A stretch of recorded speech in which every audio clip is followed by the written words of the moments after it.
Mix by Babudhan studio Deoghar.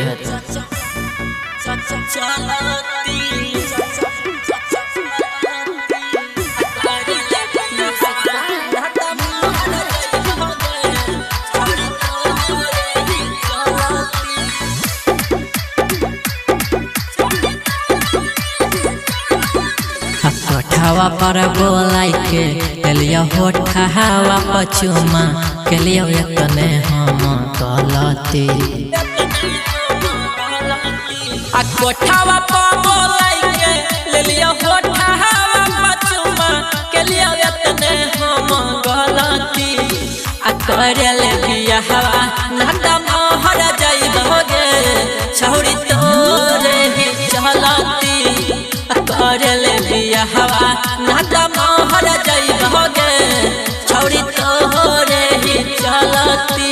कोठावा पर बोलाई के लिया होठावा पचुमा के लिया यतने हम गलती कोठावा पर बोलाई के लिया होठावा पचुमा के लिया यतने हम गलती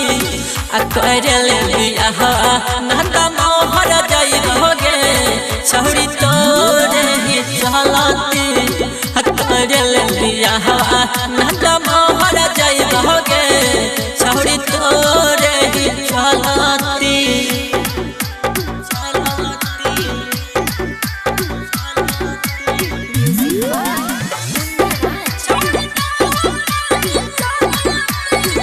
जी भर प्यार के लिए चढ़ली जवानी तब काहे बात नहीं मानै छही रानी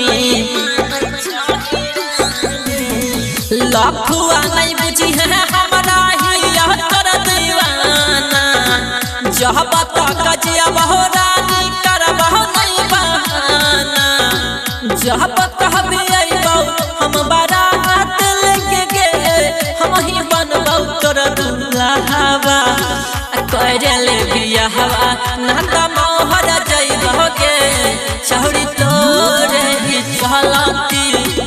करे बियाहवा नाता महर जाइबोगे छौरी तोरे ही चलती।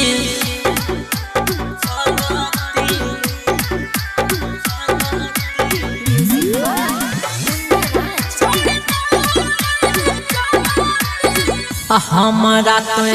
अपन मान ले बोलम गे हमरा सिवा के करो नहीं चाही